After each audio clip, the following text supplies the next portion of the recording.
성경 레위기 25장 말씀 한번 보겠습니다. 1절로부터 여호와께서 시내산에서 모세에게 일러 가라사대 이스라엘 자손에게 구하여 이르라. 너희는 내가 너희에게 주는 땅에 들어간 후에 그 땅으로 여호와 앞에 안식하게 하라. 너는 6년 동안 그 밭에 파종하며 6년 동안 그 포도원을 다스려 그 열매를 거둘 것이나 제7년에는 땅으로 쉬어 안식하게 할지니 여호와께 대한 안식이라. 너는 그 밭에 파종하거나 포도원을 다스리지 말며 너의 곡물에 스스로 난 것을 거두지 말고 다스리지 아니한 포도나무의 맺은 열매를 거두지 말라. 이는 땅의 안식년임이니라. 안식년의 소출은 너희의 먹을 것이니 너와 내 남종과 내 여종과 내 품꾼과 너와 함께 가는 객과 내 육축과 내 땅에 있는 들짐승들이 다 그 소산으로 식물을 삼을지니라. 너는 7 안식년을 계수할지니 이는 7년이 7번인즉 안식년 7번 동안 곧 49년이라.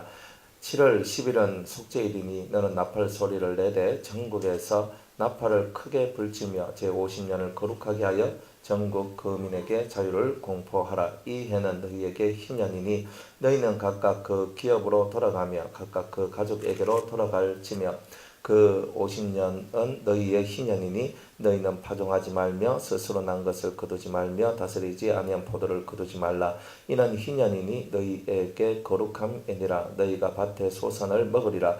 이 희년에는 너희가 각기 기업으로 돌아갈지니라. 내 이웃에게 팔든지 내 이웃의 손에서 사든지 너희는 서로 속이지 말라.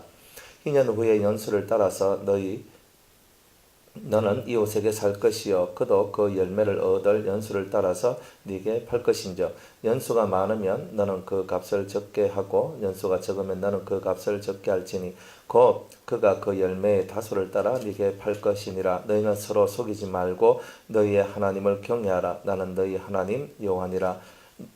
너희는 내 법도를 행하며 내 규례를 지켜 행하라. 그리하면 너희가 그 땅에 안전히 갈 것이니라. 땅은 그 산물을 내리니 너희가 배불리 먹고 거기 안전히 거하리라. 혹 너희 말이 우리가 만일 제7년에 심지도 못하고 그 산물을 거두지도 못하면 무엇을 먹으리요 하겠으나 내가 명하여 제6년에 내 복을 너희에게 내려 그 소출이 3년 쓰기에 족하게 할지라.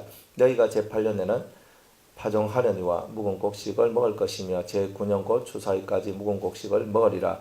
토지를 영영히 팔지 말 것은 토지는 다 내 것임이라. 너희는 나그네여 우가는 자로서 나와 함께 있느니라. 너희 기업의 온 땅에서 그 토지 무르기를 허락할지니 만일 너희 형제가 가난하여 그 기업 얼마를 팔았으면 그 근족이 와서 동족에 판 것을 물을 것이요 만일 그것을 물을 사람이 없고 자기가 부여하게 되어 물을 힘이 있거든 그 판 해를 계수하여 그 남은 값을 산자에게 주고 그 기업으로 돌아갈 것이니라. 그러나 자기가 물을 힘이 없으면 그 판 것이 희년이 이르기까지 산자의 손에 있다가 희년에 미쳐 돌아올지니 그가 곧 그 기업으로 들어갈 것이니라. 성읍 있는 성내에 가업을 팔았으며 판지 만 1년 만에 너 물을 수 있나니 곧 그 기한 안에 물으려니와 주년 내에 물으지 못하면 그 성내 가옥은 산자의 소유로 확정되어 대대로 영영이 그에게 속하고 희년이라도 돌려보내지 아니할 것이니라. 그러나 성벽이 둘리지 아니한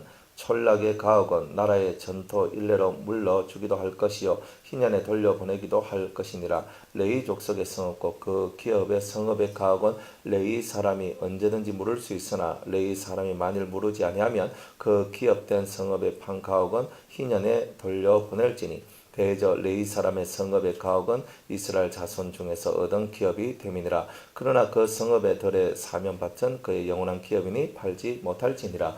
내 동족이 비난하게 되어 빈손으로 네 곁에 있거든 너는 그를 도와 객이나 우고하는 자처럼 너와 함께 생활을 하게 하되 너는 그에게 이식을 취하지 말고 내 하나님을 경외하여 내 형제로 너와 함께 생활하게 할 것인즉 너는 그에게 이식을 위하여 돈을 구이지 말고 이익을 위하여 식물을 구이지 말라. 나는 너희 하나님이 되려고 또는 가나안 땅으로 너희에게 주려고 애굽에서 너희를 인도하여 낸 너희 하나님 여호와니라. 내 동족이 비난하게 되어 내게 몸이 팔리거든 너는 그를 종으로 부리지 말고 품꾼이나 우고하는 자같이 너와 함께 있게 하여 희년까지 너를 섬기게 하라. 그때에는 그와 그 자녀가 함께 미개에서 떠나 그 본족에게로 돌아가서 조상의 기업을 회복하리라. 그들은 내가 애굽 땅에서 인도하여 낸 바 나의 품꾼인적 종으로 팔리지 말 것이니라. 너는 그를 음악에 부리지 말고 너의 하나님을 경외하라. 너의 종은 남녀를 물어하고 너의 사면 이방인 중에서 취할 것이니 남녀 종은 이런 자 중에서 살 것이며 또 너희 중에 우고한 이방인의 자녀 중에서도 너희가 살 수 있고 또 그들이 너희 중에서 살아서 너희 땅에서 가정을 이룬 그 중에서도 그리할 수 있은즉 그들이 너희 소유가 될지니 너희는 그들을 너희 후손에게 기업으로 주어 소유가 되게 할 것이라. 이방인 중에서는 너희가 영원한 종을 삼으려니와 너희 동족 이스라엘 자손은 너희 피차 음악에 부리지 말지니라. 너희 중에 우고하는 이방인은 부요하게 되고 그 곁에 사는 너희 동족은 비난하게 되므로 너희 중에 우고하는 그 이방인에게나 그 족속에게 몸이 팔렸으면 팔린 후에 그를 속량할 수 있나니 그 형제 중 하나가 속하거나 삼촌이나 사촌이 속하거나 그 근족 중 누구든지 속할 것이요 그가 부유하게 되면 스스로 속하되 자기 몸이 팔린 해로부터 희년까지를 그 삼재와 계산하여 그 년수를 따라서 그 몸의 값을 정할 때에 그 사람을 숨긴 날을 그 사람에게 고용된 날로 여길 것이라. 만일 남은 해가 많으면 그 년수대로 팔린 값에서 속하는 값을 그 사람에게 도로 주고 만일 희년까지 남은 해가 적으면 그 사람과 계산하여 그 년수대로 속하는 그 값을 그에게 도로 줄지며 주인은 그를 매년의 삭군과 같이 여기고 너의 목전에서 음하게 부리지 못하리라. 그가 이같이 속하지 못하면 희년에 이르러 그와 그 자녀가 자유하리니 이스라엘 자손은 나의 품꾼이 됨이라. 그들은 내가 애굽 땅에서 인도하여 낸 나의 품꾼이요 나는 너희 하나님 여호와니라. 아멘. 기도하겠습니다. 오늘 우리 레위기 25장의 말씀의 떡을 떼고자 합니다. 하나님, 우리의 마음에 주께서 임하여 주시고 하나님의 성령의 역사가 저희들의 심령에 채워주길 원합니다. 오늘 우리에게 이 레위기의 말씀을 깨닫게 하시고 은혜로 채워주옵소서. 예수님의 이름으로 기도드리옵나이다. 아멘. 이제 이 레위기 말씀을 이제 마저 다 이제 끝내야 됩니다. 그래서 이제 25장은 안식년과 희년에 관한 내용인데, 안식년은 뭐고 희년은 뭐냐? 여러분들 옛날에 있는 이 법들은 오늘날 우리가 안식년을 지내는 것도 아니고 이렇게 또 희년을 지내는 것도 아니에요. 그러니까 옛날에는 다 이것을 우리가 볼 수 있는 하나의 그림자의 모형처럼 보여줬고, 지금 이 시대는 이것을 다 우리의 영적으로, 우리의 영혼이 지켜야 될 규례로서 주님은 이것을 우리에게 말씀해 주고 있다 이거죠. 자, 안식년이다, 희년이다. 안식년은 뭐냐 하면은 7년 중에서 6년 열심히 일하고 한 해는 쉬어라는 거거든요. 예. 그래서 뭐 어떤 우리 선교사님들이나 목사님들이 이제 개척교회는 엄두도 못 하는데 이제 선교사로 가고 이제 뭐 이렇게 또 목회를 또 오래 하시다 보면 뭐 한 10년 혹은 20년 열심히 하다 보면 내한테 안식년 좀 더 하면서 이제 1년 받고 오고 뭐 이런 게 있단 말이에요. 이제 그런 것처럼 이렇게 안식년 제도를 이렇게 교회마다 혹은 교단마다 혹은 선교사님들이 이제 이런 것을 이제 두기도 하는데, 실상은 우리 몸의 안식은 간단해요. 6일 일하고 하루 쉬면 몸은 안식이 와요. 그 어느 연구기관에서 연구를 했는데, 사람이 5일 일하고 뭐 하루 쉬고 이런 거, 뭐 6일 일하고 하루 쉬고 10일 일하고 이틀 쉬고 뭐 이런 식으로 해서 연구를 해봤대요. 근데 사람 시스템에 가장 좋은 게 6일 일하고 하루 쉬는 게 몸이 가장 건강하대요. 그러니까 사람들은 자기네들이 건강하게 사는 법이 뭐냐? 성경대로만 살면 가장 건강하다. 성경이 말하기를 6일 일하고 하루 쉬라 했으면 6일 일하고 하루 쉬는 게 사람 신체에 가장 좋아요. 성경에서 먹으라 한 거 먹고 먹지 말라 하는 거 안 먹으면 가장 좋아요. 병이 적게 걸린다는 뜻이에요. 그러니까 하나님은 가장 우리한테 육에 대한 것들도 이렇게 안식을 명하셨을 때 6일 일하고 하루 쉬라 이렇게 명하셨다 이 말이에요. 근데 마음의 세계는요, 이 육의 세계하고는 달라요. 육은 내 일 안 하고 그냥 방바닥에 누워있고 난 오늘 뭐 일 안 합니다 하고 이렇게 해버리면 내가 쉴 수 있는데, 이 마음의 세계는 쉴 수가 없어요. 여러분들 마음을 쉬고 싶죠? 근데 마음이 안 쉬시죠? 어떻게 쉬는지도 모르겠죠? 사실 그렇잖아요. 나는 마음이 쉼을 얻고 싶고 마음이 평안해지고 싶은데 나는 안 그래요. 자꾸 불안하고 힘이 들고 뭐 이 속에서 뭔가 안 좋은 마음들이 자꾸 올라오고 자꾸 그래요. 바로 그 얘기를 이 안식년의 얘기하고 서로 이제 합쳐서 우리의 마음을 어떻게 하면 안식을 얻을 수 있을까 하는 이제 그런 면에서 이제 안식년의 얘기를 우리한테 이제 해주고 있는 거예요. 여러분들 안식일 혹은 안식년, 희년은 다 같은 개념이에요. 다 같은 개념.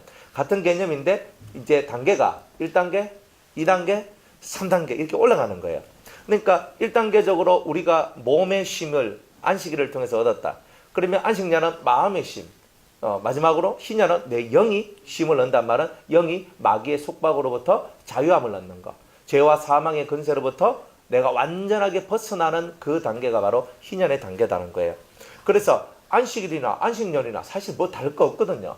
근데 왜 이것을 구별하면서 우리한테 말을 했냐면 안식일은 육을 위하여, 안식년은 마음을 위하여, 희년은 영을 위하여 이렇게 우리를 위하여서 하나님께서는 단계별로 이렇게 너희들은 지켜나가야 된다는 것을 가르쳐 주고 있는 거다 이 말이에요. 사실은 그거는 이제 큰 틀에서 이렇게 보는 거고 실제 안식일 하나 가지고 희년까지 다 나오는 거예요. 그게. 그러니까 안식일 하나만 깨달아 버리면 내 마음의 쉼과 내 영의 쉼까지 다 나오는 거죠. 그러니까 우리의 이 심령 속에서 왜 나는 안식하지 못할까? 왜 나는 내 심령 속에 평안을 누리지 못할까? 왜 나는 옆에 있는 이 사람 때문에, 내 앞에 있는 사람 때문에, 내게 주어진 이 환경 때문에 나는 맨날 동분서주하고 힘들어하고 아파하고 괴로워하고 막 죽겠다 하고 왜 나는 이렇게. 그래서 이 안식년은 마음의 규례입니다. 마음의 규례. 그런데 이 마음이라는 것이 뭐냐면은 우리가 이 마음도 일을 하거든요. 일을 해요. 선한 일도 하고 악한 일도 해요. 그러니까 이 마음 속에는 선한 일에 대한 열망도 있고 악한 일에 대한 열망도 있어요. 우리는 악한 일에 대한 열망이 없는데요 라고 얘기하지만 우리가 악으로 빨리 달려가는 발이 있듯이 이 발은 이 육체의 발이 아니라 사실은 마음의 발이에요. 그러니까 이 마음의 발이 악으로 빨리 달려가요. 여러분들 생각이 악으로 빨리 달려가고 그리고 여러분들의 이 마음 세계 속에서 좋은 것을 만들어내는 것보다는 안 좋은 것으로 내가 자꾸 넘어가는 요 발이 빠르다. 그러니까 주님께서는 우리의 마음의 세계가 그렇게 악으로 빨리 달려가는 이런 부분들이 있다는 것을 우리한테 이제 말씀하고 있는 거죠. 우리가 예레미야 17장에 이제 9절 말씀에 보면 만물보다 더 부패한 것이 사람의 마음이다. 부패라는 것은 썩어졌다는 것이거든요. 그러니까 이 마음의 세계가 안식을 하지 못하는 것은 근본 부패가 되어 있기 때문에 그래요. 자, 부패된 우리의 마음이 빛이 되고 소금이 될 수 있겠습니까? 그건 불가능한 내용이죠. 그러니까 주님은 부패되어 있다. 만물보다 더 부패된 우리다. 우리의 그죠? 이 목구멍이 열린 무덤과 같다 그러잖아요. 그러니까 이 속에서 흘러나오는 것이 흑암과 같은데 왜? 이 뱃속에서 트림이 나와가지고 이 트림이 우리를 그렇게 힘들게 만드는 건가요? 아니에요. 이 속에서 흘러나오는 흑암들이 나오는 거예요. 열린 무덤과 같단 말은 무덤에서 죽음의 기운들이 올라오듯이 우리의 이 심령 속에서 죽음의 기운들이 올라오고 있는 거예요. 사망의 기운들이. 그러다 보니까 이런 사망의 기운들이 올라오고 있는 이런 요소들을 예수의 피로 이것들을 씻어내고 그리고 이것들이 전반적으로 내 삶 속에 역사하지 않도록 그 뿌리조차 내 속에서 다 제거해내는 이런 일들을 하는 것을 보고 우리는 안식년을 얻은 것이다 라고 얘기를 합니다. 죄를 짓는 것이 끊어진 상태, 죄를 짓고자 하는 이 마음의 움직임 자체가 사라진 상태예요. 사라진 상태. 우리가 로마서 8장 1절과 2절 말씀에 이런 거 다 잘 아시죠? 누구든지 그리스도 예수 안에 있는 사람들은 다 정죄함이 없나니 그랬잖아요. 잘 봐요. 근데 여러분이 그리스도 예수 안에 있는 사람은 정죄함이 없는데 여러분은 여러분들 스스로 정죄합니까? 안 합니까? 또 내가 내 자신을 정죄할 뿐만 아니라 다른 사람을 정죄합니까? 안 합니까? 그러니까 우리는 그리스도 예수 안에 있으면 결코 정죄함이 없다 했는데 내가 나를 향하여서 정죄하고 또 내가 남을 향하여 정죄를 하더라 이 말이에요. 그러니까 이 정죄의 세상 속으로 우리가 들어왔을 때는 그리스도 예수 안에 있는 자가 아니다 이 말이에요. 그러니까 우리는 당연히 저건 죄야 하면서 죄야 하고 나는 그 죄를 안 지어야지 하면 그만인데 우린 그걸 갖고 또 논을 하면서 어쩌고 저쩌고 하면서 내 스스로가 사망의 권세, 사망의 법 아래로 내가 들어가고 있는 거예요. 그러니까 결코 나는 정죄함이 없다 하는 예수님 안에 들어가야 되는데 내가 나를 정죄하고 찌르기 시작하는 거예요. 그죠? 우리가 보통 그러잖아요. 지가 지 눈 찔렀어 뭐 이런 말 하잖아요. 팍 찔렀다고. 그런데 내가 내 스스로 나를 찌르는 경우들이 많이 있단 말이에요. 스스로가 자기를 찔러. 팍 찔러서 자기를 넉다운되게 만들고 고통하게 만드는 이런 이야기들이 우리 마음의 세계 속에서 있다는 말이에요. 그러니까 그런 정죄함, 나를 향한 정죄, 남을 향한 정죄, 결코 그리스도 예수 안에 있는 자에게는 결단코 정죄함이 없다는 거예요. 그러니까 우리가 우리 스스로의 세계를 정죄의 세계로 만들어버렸기 때문에 그리스도 예수 안에 있는 자가 아니라 그리스도의 밖에 있는 자로서의 우리 삶을 살게 되는 거죠. 그러니까 안에 있어요, 밖에 있어요. 그걸 어떻게 알아요? 내가 정죄가 내 안에서 발생되고 있으면 나는 이미 그리스도 밖에 있는 사람이고, 그리스도 안에, 주님과 내가 하나가 된 그리스도 안에 있는 사람은 정죄가 없는 거예요. 판단한다는 말은 꼭 필요해요. 판단은 뭐가 필요하냐면, 왜 필요하냐면 이게 선인지 이게 악인지는 판별을 해야 돼요. 판단을 해야 돼요. 이때 판단이란 말은 분별한다는 뜻이에요. 그런데 보통 우리는 판단하지 마라, 사람들 판단하지 마라, 이런 뜻은 정죄하지 말라, 이런 뜻이에요. 죄를 정하는 거죠. 전 죄졌다, 전 악이다. 자기가 하나님 자리에 앉고 모세의 자리에 앉아서, 율법의 자리에 앉아서 죄를 정한 거예요. 내가 하나님 돼버린 거예요.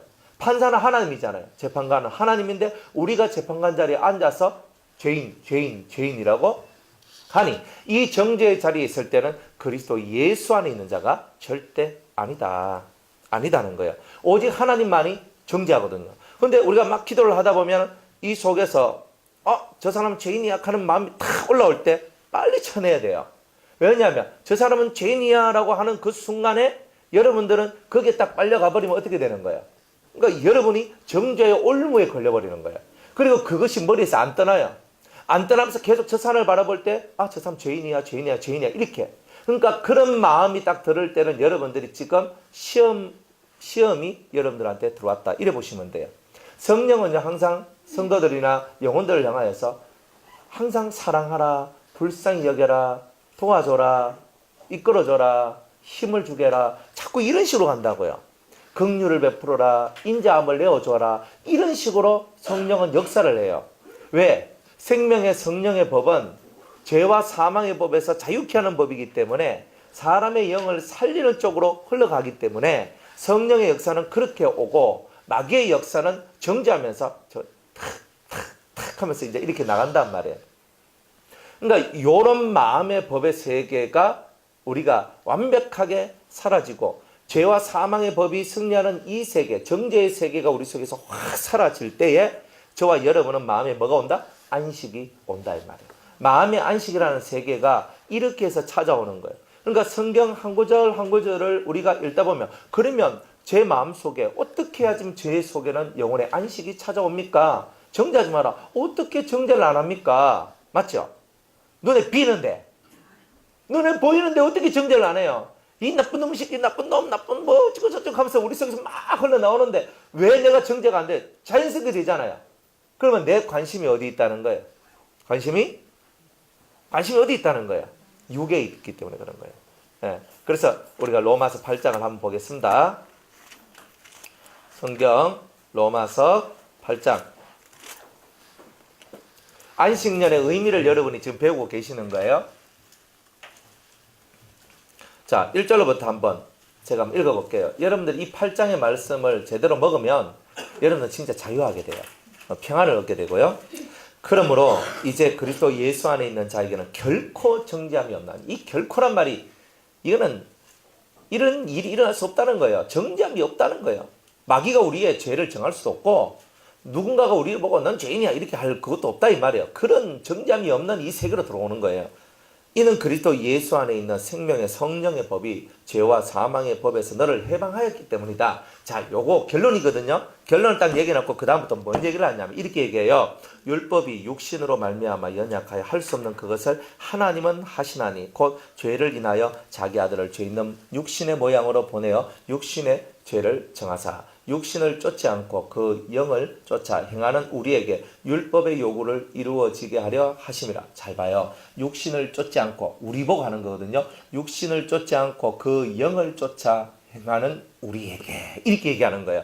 그러니까 우리가 왜 이 정죄의 세계에 빠져있고 특별히 죄의 세계 오호라 나는 공관자로다 했던 이런 공고함과 죄의 세계 속에 우리가 빠져 들어가 있어야 되는가? 그 이유는 우리가 육신을 쫓고 영을 쫓지 않아서 그렇다, 이 말이에요. 그러니까 우리가 육신을 쫓으면 무조건 정죄의 올무에 걸려요. 마귀가 우리를 정죄해버려요.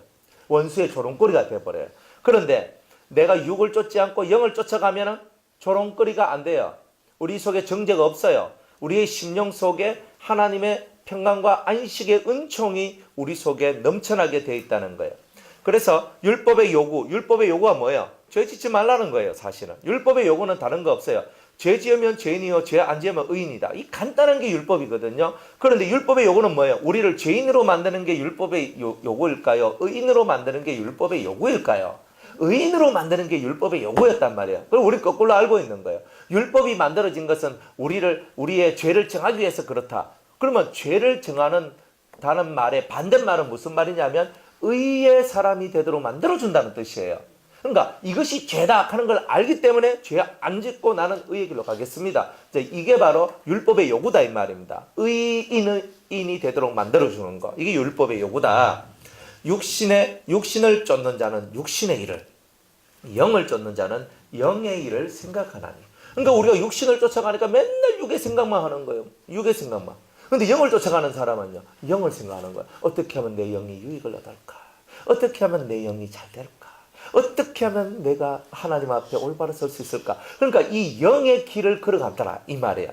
그러니까 우리가 왜 죄와 사망의 법에서 벗어나지 못하느냐? 죄와 사망의 법에서 벗어나지 못하는 이유는 영을 쫓아가지 않기 때문에 그래요. 여러분들 눈에 육이 보이면 아직은 영을 쫓아가는 게 아닙니다.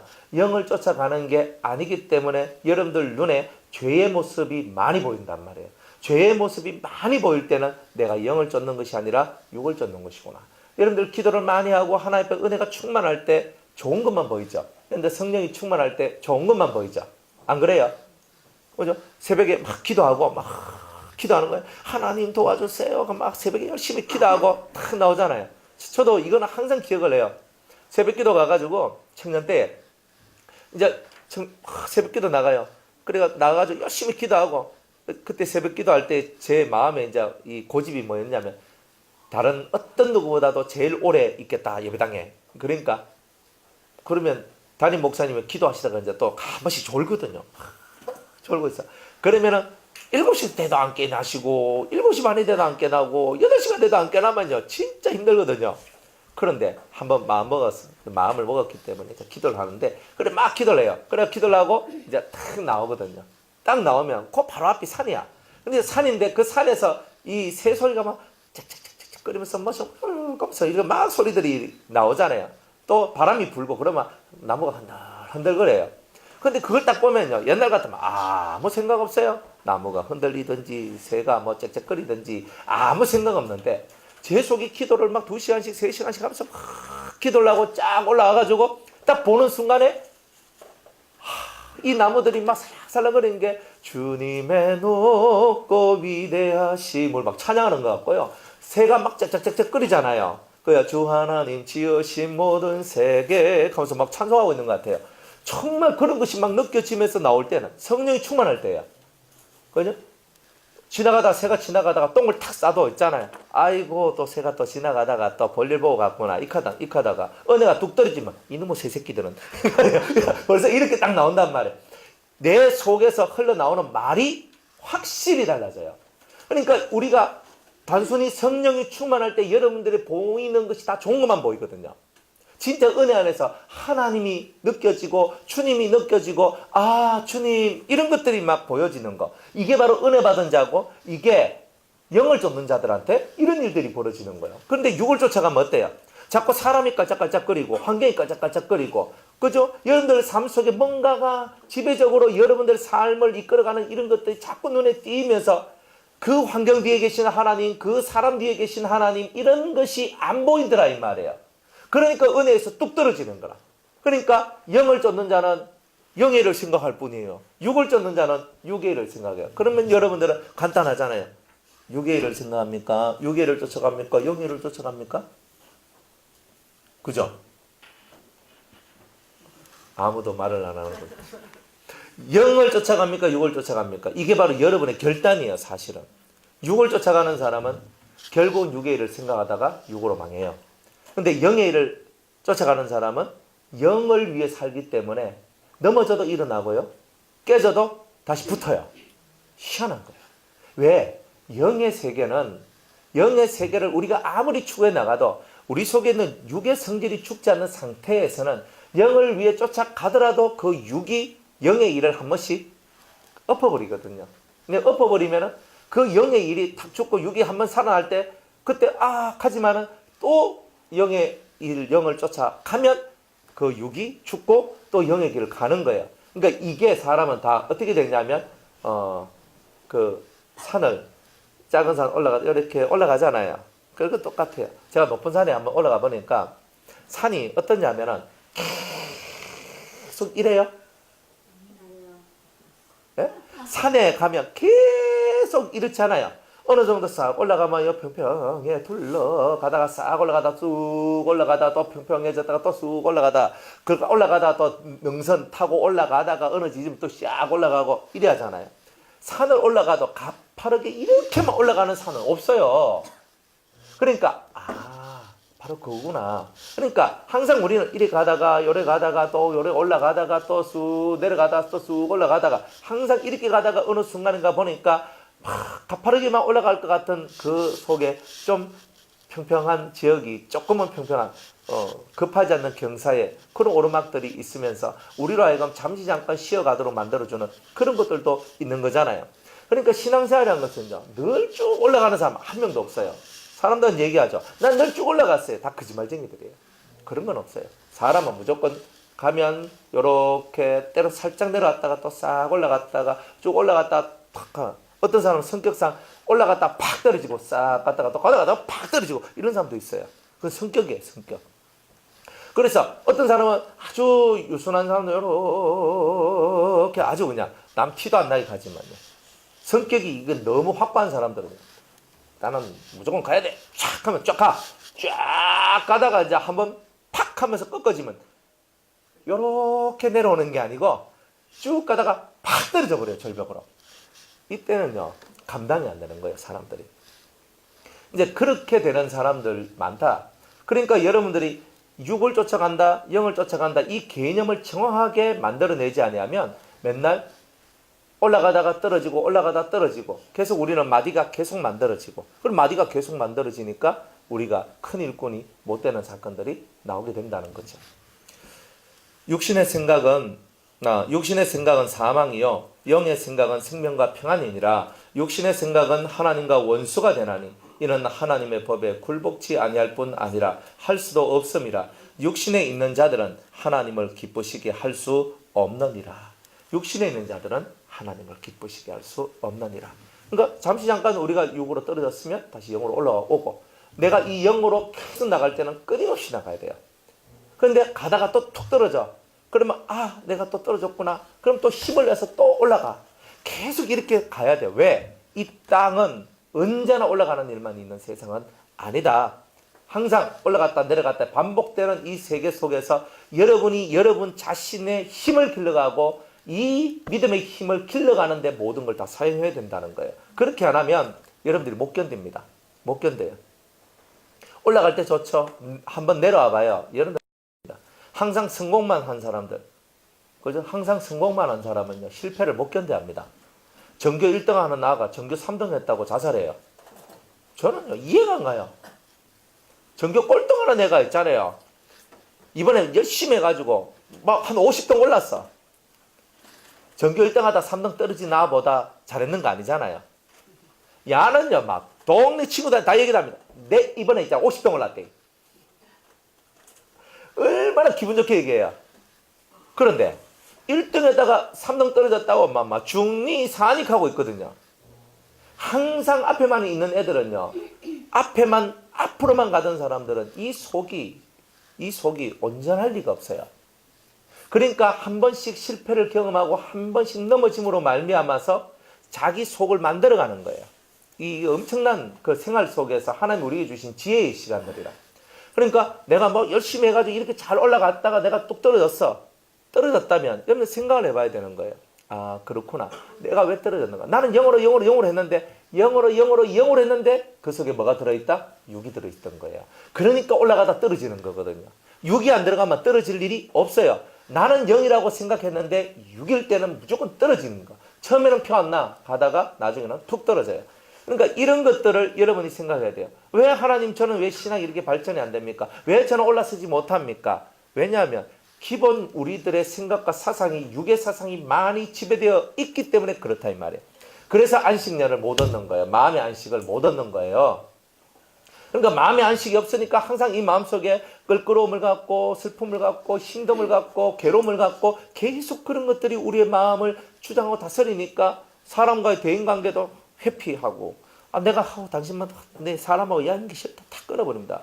그러니까 이 자꾸 사람의 세계에 들어가니까 싫다 자꾸 싫다가 나오거든요. 그건 뭐냐?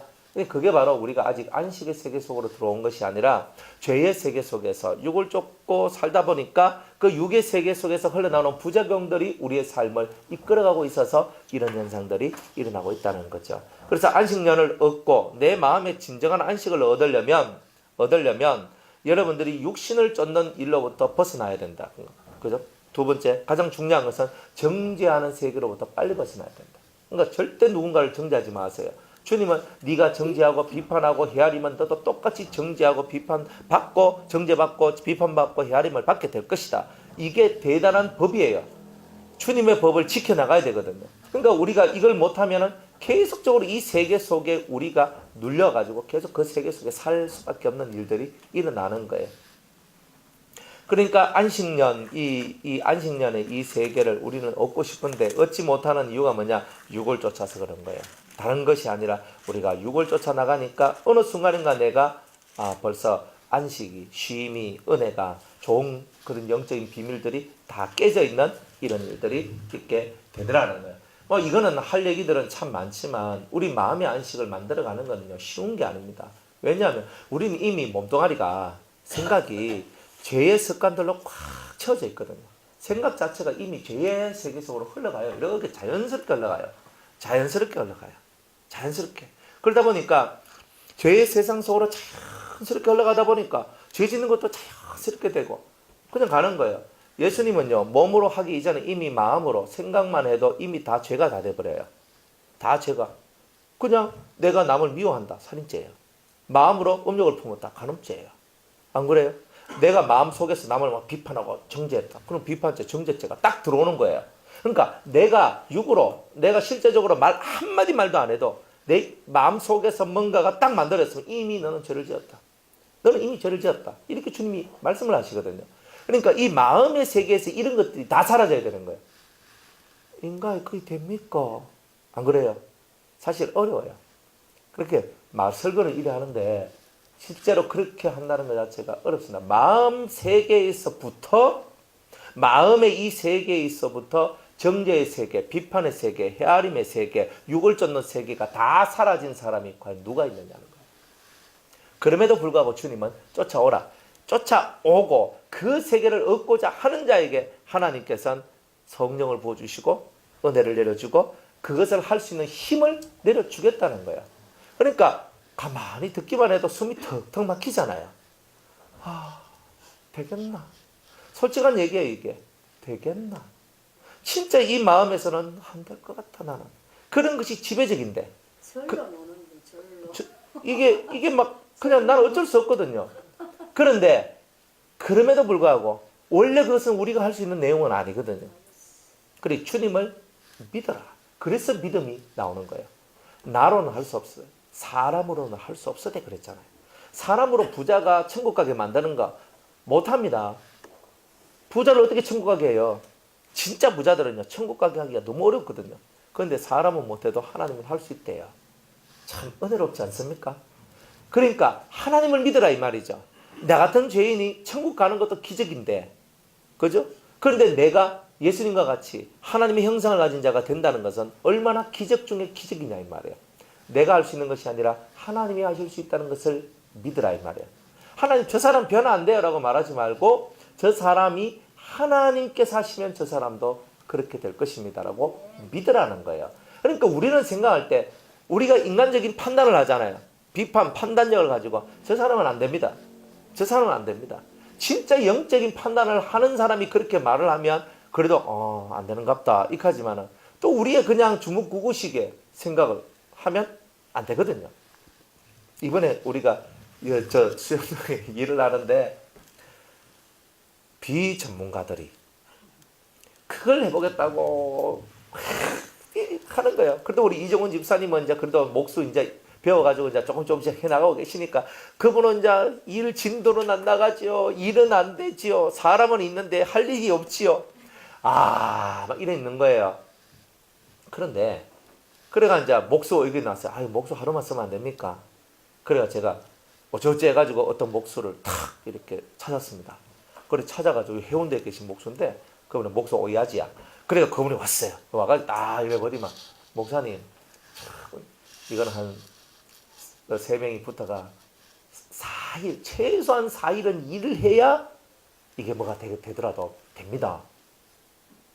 저는요 4일이요. 내 속에는 하루 생각을 하고 왔거든요. 저 하루만 일해 주시면 안 되실까요? 막 뚝딱뚝딱 해가 이래 가면 안 될까요?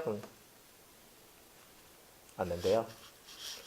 천장도 그냥 우리 그냥 가지고 왔는 거 우리 흡음자가 딱 붙이면 안 됩니까? 안 됩니다. 그래가지고 옥신각신 했거든요. 그래가지고 제가 그러면 우리 집사님들하고 의논을 다 했어요. 우리 허 집사님하고 또 주 집사님하고 의논을 했어. 쭉 천정은 해야 되겠습니다. 그래서 제가 3일 만에 좀 해주세요 이렇게 했거든요. 근데 그분은 벌써 이미 전문가잖아요. 최소 4일을 해야 일이 됩니다. 그래가지고 제가 3일째 되는 날에 이제 목사한테 전화를 했어요. 내일까지 해주십시오. 그게 무슨 말이냐면 주먹구구식은 아무리 열심을 내어도 한계가 있다는 거예요. 전문가는 딱 보고 목사님 이거는 목수 딱 한 4명 붙어서 일주일 딱 일하면요 여기 깔끔하게 됩니다. 딱 하는 거예요. 그래 이제 오늘 그 목수 만나서 참 돈이 들어가니 집같이 되어지네요. 그래서 느낀 게 뭐냐면 주먹구구식으로는 아무리 해봐야 자라남이 더디다. 전문가가 결국은 들어오니까 일이 되더라. 신앙생활도 주먹구구식으로 하면 일이 더디다. 신앙생활도 확고한 전문가에 의해 가지고 여러분이 하나씩 만들어갈 때 빨리 된다. 이번에 제가 목수 불러서 일하면서 제가 확실하게 느꼈습니다. 그래도 오늘 저 얘기하는데 목사님 자주 뵐 것 같습니다. 이렇게 하는 거예요. 예, 자주 뵈면 좋죠. 목사님.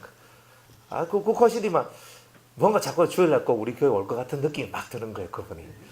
그래가지고 또 올까 싶은데 어쨌든 간에 그분이 하여튼 그래가지고 해운대 여기 살거든요. 그래 아주 신실해요. 그러니까 이분은 저는 예수 믿는 사람이 아니었는데 옛날에 열성파 예수 믿는 사람인데 지금은 살짝 이렇게 돼 있는 이래 또 어쩌면 또 좋은 만남을 통해서 은혜 안에서 살 수 있지는 않을까. 좋은 만남이 됐으면 좋겠는데 목수가 또 우리 교회 오면 얼마나 좋습니까? 똑똑똑 다 해줄 거 아니야. 진짜 그죠? 그 목수가 오시도록 열심히 기도해 주시기 바랍니다. 이름이 장진. 이 이름도 포스 있죠. 남진이 아니고 장진 이래. 예, 장진 목사님이신데 아주 이렇게 사람이 젠틀해요. 하여튼 그래요. 이 전문가의 손길이 왜 필요하냐? 알고는 있지. 근데 실제적으로 일 속에 딱 들어가면 진짜 전문가. 주먹구구식으로 하는 게 아니구나. 딱 계산을 해야 되는구나. 이 명철한 계산, 확고한 계산, 이런 계산들이 정확하게 나와야 되는 거구나. 그러니까 믿음 생활도 확실한 것이 없으면 우리가 주먹구구식으로 나가면 열심을 내는데 진도가 안 나가요. 그러니까 다 퍼져. 열심히 일하는데 안 되면 퍼진다니까요. 일도 성취가 돼야지 사람들이 힘이 나는구나. 그러니까 요즘에 사람들이 일할 맛이 난다는 거야. 눈에서 뭐가 팍팍팍팍 보여지니까. 전에는요 일해도요 하루가 지나도 바뀐 게 없고 이틀이 지나도 바뀐 게 없어요. 3일 일주일이 지났는데 뭐가 바뀌었나 해도 바뀐 게 없는 거야. 그러니까 아이고 진짜 이런 거 진짜 아이고가 저절로 나오는 거예요. 그런데 지금은요 하루가 다르게 뭔가 탁탁탁탁 만들어지니까 역시 전문가의 손길이 위대하구나. 그러니까 전문가 앞에서는 머리를 탁 숙여야 되는 게예요. 그분들의 말이 맞아. 그래 그분이 그냥 최소 4일 해야 됩니다. 결국 제가 굽혔잖아요. 아 알겠습니다. 4일 하십시오. 그래서 이렇게 4일 하십시오. 하면 내가 그렇게 되더라니까요. 그러니까 처음에 그 사람 말을 듣는 게 맞는 거예요 사실은. 그런데 해보니까 저절로 아멘 그죠. 진짜 그 전문가의 말씀이 옳습니다 하는 게 탁 나오는 거예요. 그래서 말씀의 세계도 그와 같구나. 그러니까 여러분 우리가 신앙생활을 내가 이렇게 하면 돼 절대 그런 거 아니에요. 성경 속에서 성경의 엑기스를 제대로 가지고 있어야 됩니다. 성경의 엑기스를 제대로 못 가지고 있으면 우리는 맨날 넘어집니다. 성경의 엑기스를 가지고 있는 사람만이 성경의 길을 제대로 알고 있는 사람만이 올바른 그 길로 걸어갈 수 있다는 것. 이제 그것을 주님께서 우리한테 이제 말씀해 주기를 원하신다는 거예요. 자, 그 땅으로 마음이 안식할 때가 있다는 거예요. 그 땅으로, 그죠? 내가 너희에게 주는 땅에 들어간 후에 그 땅으로 여호와 앞에 안식하게 하라. 땅에 대한 안식입니다. 마음에 대한 안식. 너는 6년 동안 그 밭에서 파종하여 6년 동안 열심으로 일하라는 거예요. 무슨 일을 해야 됩니까? 무슨 일을 해야 돼요? 파종, 씨를 뿌리고, 그죠? 그리고 열매를 거두는 일을 해야 된다는 거예요. 무슨 씨를 뿌려요? 말씀의 씨를 우리 속에 뿌리고, 그리고 그것을 거둬야 돼요. 그죠? 포도원, 6년 동안 그 포도원을 다스려. 포도원은 뭐예요? 교회 안에서, 우리의 공동체 안에서. 여러분이 그 포도원에서 씨를 뿌려야 되는 거예요. 하나님의 전에서 여러분이 씨를 뿌리는 거예요. 그 포도원이 교회만 포도원이 아니에요. 그러니까 교회라는 말은 예수 이름을 믿는 자들 2-3명 이상이면 다 교회예요. 그러니까 우리 이 변화산 공동체도 하나의 교회라. 기도원이라 하고 교회라 하다 상관없어요. 그거는 명칭이 그럴 뿐이고 다 하나님 보실 때는 교회로 보는 거예요. 가정 공동체도 부부가 예수를 믿으면 2명, 자식까지 믿으면 3명, 2-3사람이 모인 곳에 나도 있다 그랬으니까 교회는 2-3사람만 돼도 부부가 예수 믿는 그 자리가 교회니까 가정도 교회. 그렇잖아요. 직장에도 예수 믿는 사람 몇 명이 모여서 예배를 드리고 같이 기도를 하고 하면 그것도 교회. 하나님 보실 때는 가정도, 교회도, 직장도 어디든지 믿는 자들이 모여서 하나님 앞에 예배를 드리고 기도하는 그 장소는 다 교회의 모습이다 이 말입니다. 다 그런 교회의 모습. 이걸 보고 포도원이라고 얘기하는 거예요. 그러니까 여러분의 가정에서나 또 교회에서나 어디에서나 여러분들은 말씀의 씨를 뿌려야 돼요. 그런데 가장 중요한 포도원은 바로 내 심령이에요. 가장 중요한 포도원은 내 심령 포도원 속에 여러분들이 씨를 뿌려야 되는 거예요. 씨를 열심히 뿌려야 돼요. 포도 씨를 뿌리고 또 다른 씨를 뿌려야 되죠. 그러니까 많은 씨들, 성경을 통하여서 여러분들은 9가지 열매라는 것을 여러분들은 배웠어요. 성령의 9가지 열매가 있다는 말은 씨가 몇 가지가 있다는 말이에요. 9가지 씨가 있다는 말이에요. 사랑의 씨가 있다는 거지. 그리고 인내, 오래 참음, 화평, 이런 참음의 이런 많은 성령의 은사들, 성령의 열매들이 있단 말은 각기 자기의 씨를 가지고 있다는 것을 얘기하는 거예요. 그 씨를 여러분의 마음밭에 탁 뿌려가지고 그 마음밭에서 씨가 자라나서 열매를 만들어낼 때까지 여러분들이 열심을 내는 그 일들을 해야 된다는 거죠. 그걸 6년 동안 해야 된다는 거예요. 6년 동안. 6이라는 숫자가 무슨 숫자냐면 무슨 숫자예요? 세상적이요, 정력적이요, 마귀적인 수예요. 그럼 왜 6이라는 것을 썼냐면 이 세상적이고 마귀적이고 정력적인 세상 속에 정말 마귀가 통치하는 이 세상, 정력으로 충만한 이 세상 속에서 너가 씨를 뿌린다 이 말이에요. 우리는 지금 세상에 있잖아요. 그래서 6을 쓰는 거예요. 우리는 지금 마귀가 통치하는 세상 속에 우리는 있고 그래서 우리는 그곳에서 그 마귀가 통치하는 세상 속에 말씀의 씨를 뿌린다. 그래서 6일 동안 일한다는 말을 쓰는 거예요. 우리는 정말 은혜가 충만한 곳에만 있는 게 아니거든요.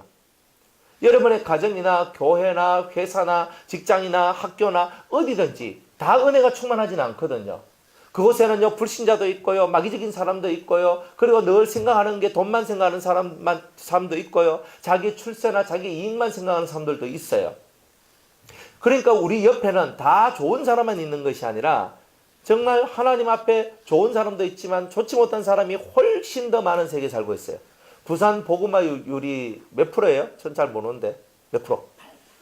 8%? 7%? 하여튼 7%, 8%면 100명 중에 7명, 8명밖에 예수 안 믿고 나머지 93명이나 92명은 예수 안 믿는다는 뜻이잖아요. 그러면 우리가 만나는 사람 중에서 100명 중에 7, 8명, 10명 중에 1명도 안 되는 사람이란 말이에요. 내가 오늘 10명 만나는데 예수 믿는 사람이 한 명도 없을 수 있다는 뜻이에요. 그러면 내가 만나는 사람들이 오늘 우리가 어떤 사람을 만났는데 예수 안 믿는 사람들을 많이 만난다는 거예요. 그러니까 안 좋은 사람들도 있고 또 어쩌다가 또 좋으면 또 좋은 사람 만날 수도 있고 그렇지만 이 세상은 이런 것들로 다 섞여져 있다는 거예요. 다 섞여져 있기 때문에 절대 좋은 것만 있는 세상이 아니다. 훨씬 더 좋지 않은 것이 많은 세상이다. 그걸 표현하기 위해서 그리고 그 속에 그런 좋지 못한 환경을 보고 광야라고 그러고 광야 속에서 너희 심령밭에다가 너희들은 씨를 뿌려라. 말씀의 씨를 뿌려서 그 말씀의 씨가 너희 마음밭이 옥토만 된다면 100배, 60배, 30배의 열매를 틀림없이 거두게 될 것이라. 이렇게 주님은 말씀하고 있는 거죠. 이 속에 심령 옥토가 되셔야 됩니다. 심령이 옥토가 안 되면 이 광야를 살고 있는 우리는 절대 좋은 열매를 맺을 수 없어요. 6년 동안 열심으로 해야 된다는 거예요. 숫자적으로도 6년이면요. 여러분이 한번 말씀을 믿고 그 말씀을 따라가면 한 6년 정도는요. 여러분의 심령 속에 줄기차게 씨를 뿌려야 되는 거예요. 말씀을 듣고 아멘 할 때 씨가 뿌려지잖아요. 말씀을 듣고 아멘 할 때 이 말씀대로 이루어지다 하는 순간에 씨가 하나가 탁 떨어지잖아요. 그리고 이 말씀대로 이루어지기 위하여 막 기도하는 거예요.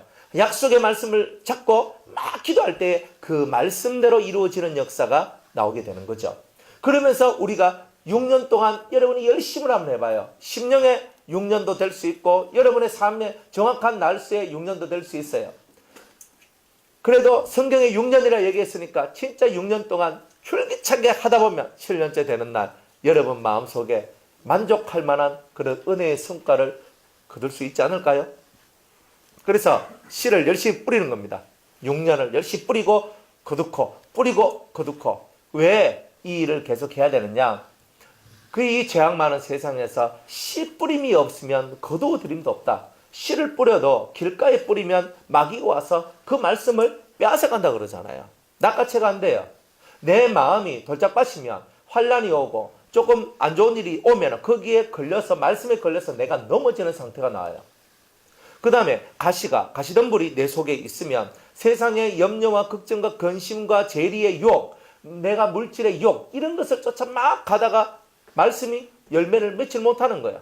그러니까 내 마음 속에서 이런 단계들을 거쳐 나가면서 내 안에 딱딱하고 굳어있는 마음, 돌짝밭 같은 마음, 가시덤불과 같은 마음 이런 마음들을 계속 회개를 통해서 계속 기경을 하는 이런 나의 모습이 될 때에 씨가 뿌려져서 열매가 100배, 60배, 30배가 맺게 된다는 거예요.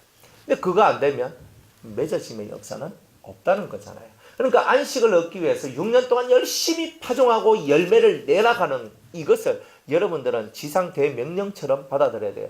우리는 전도만을 지상 대명령이라고 생각을 하고 있지만 사실은 그 전도하는 것이 이루어지기 위하여 먼저 주신 말씀이 바로 이 말씀이라는 거예요. 이 말씀이 이루어지지 않으면 진정한 전도는 안 된다고 봐야 돼요.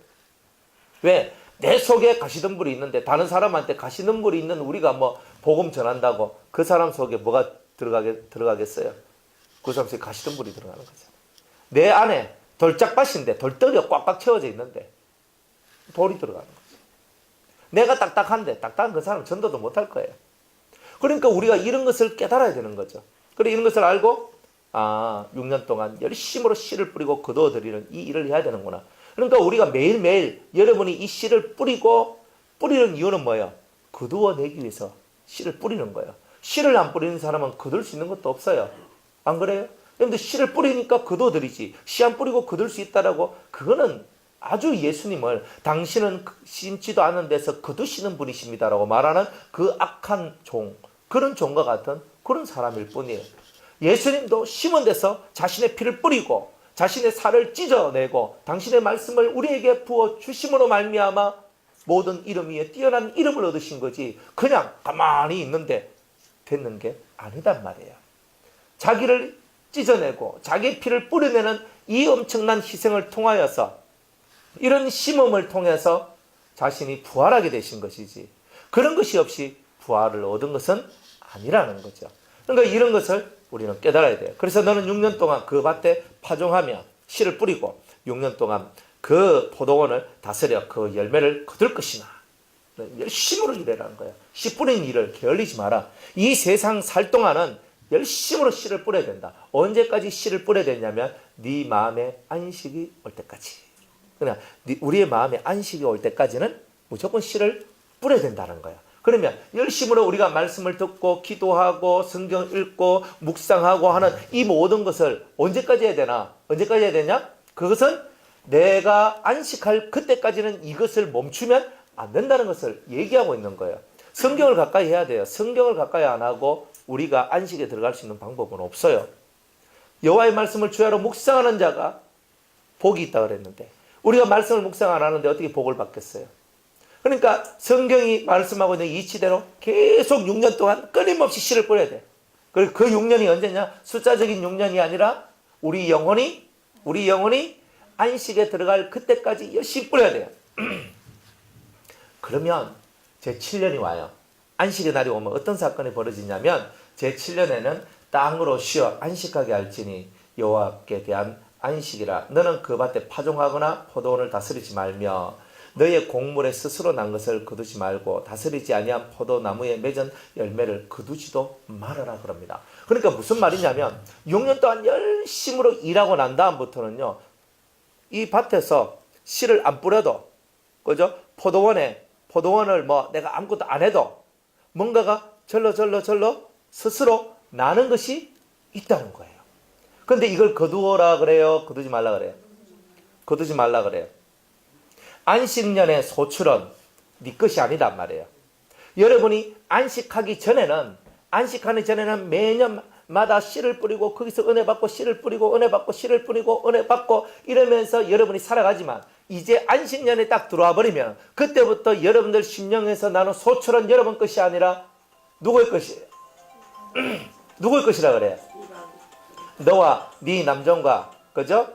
너희의 안식년의 소출은 너희의 먹을 것이니 너와 네 남종과 네 여종과 네 풍부가 너와 함께 거하는 객과 네 육축과 네 땅에 있는 들짐승들이 다 그 소산으로 식물을 삼을지니라 이렇게 얘기를 합니다. 그러니까 스스로 난 것은 내만 먹었는데 예전에는 내가 뿌리고 내만 먹었는데 이제는 내가 그것을 좀 먹는 뿐만이 아니라 이거는 사람들한테 막 나눠주는 거예요. 종도 주고 객도 주고 이 사람도 주고 저 사람도 주고 이제부터 이렇게 막 하는 거예요. 근데 이 말씀이 어디 나와요?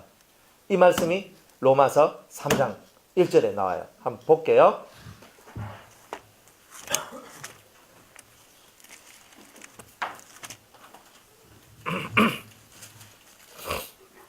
(1절과) (2절입니다) 그런즉 유대인의 나음이 무엇이며 할례의 유익이 무엇이며 이렇게 안식년을 얻은 사람을 보고 마음에 할례를 받은 사람이라 얘기하는 거예요. 범사에 많으니 첫째는 저희가 하나님의 말씀을 맡았습니다. 이 스스로나 이 속에서 자생적으로 올라와요. 그러니까 여러분들 속에 정말 옛날엔 내가 막 말씀을 먹고 막 그렇게 했는데 이 진정한 안식년에 딱 들어오면 이 속에서부터 이제 영이 말씀을 쫙 올려주기 시작하는 거예요. 말씀을 올려주고 깨닫게 해주고 알게 해주고 그냥 탁 보면 뭔가 알아지고 뭐 이런 세계가 이제 만들어지기 시작하는 거예요. 그러면서 사람들한테 권사님 내 권사님을 위해서 다 묵상하고 기도를 하는데 권사님한테 주님이 이렇게 말씀하라 합니다. 딱 이게 딱 나오기 시작하는 거예요.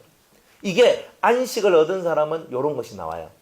근데 안식을 얻기 전에 나오는 것은 은사예요. 안식을 얻기 전에 나오는 것은 은사인데 그 은사를 가지고 있어도 죄가 있어요. 근데 이 안식 속에 들어온 사람들은요, 뭐 꼭 은사적이라고 말 안 해도 돼요. 이건 뭐 저절로 딱 보면, 내가 사모님 보니까, 사모님, 탁 보는 순간에 뭔가 탁 와요. 주님, 이렇게 뭐 말씀하라고 하는데요. 하는 게, 요런 게, 나도 모르는 사이에 자꾸 그런 형태의 것들이 나오기 시작하는 거예요. 스스로 내가 씨를 안 뿌렸는데, 내가 막 성경 읽고 기도하고 막 안 했는데도, 저절로 이 속에서부터 올라오는 요런 이야기들이 나오는 때가 있다는 거예요. 이게 진짜 우리가 하나님 앞에 은혜 받은 때고 은혜 받은 때고 가장 하나님 앞에 사랑받는 때가 이때예요. 그러니까 여러분 이런 안식의 때가 여러분들한테 오면 얼마나 좋겠어요. 여러분들한테 이런 안식일 때가 오면 소출이 저절로 나. 이 밭에서 내가 안 뿌려도 저절로 나요. 내가 안 뿌리고 가만히 놔둬도 저절로 와. 저절로 난 것들을 다른 사람들 다 먹여주는 거예요. 나도 한 개 먹고 다. 그죠? 이렇게 나눠주는 거예요. 이러면서 나도 살고 너도 살고. 옛날에는요. 예전에 6년 동안에는 내 먹기 위해서 먹고 심고 했잖아요. 그런데 이제는 나도 먹긴 먹어. 안 먹을 수는 없으니까 요만큼 먹어요. 하다 보면은 먹거든. 그런데 다른 사람한테 나눠주는 게 훨씬 많죠. 그러니까 내가 나를 중심으로 해서 신앙생활 할 때는 6년에 속한 사람이다 이 말이에요.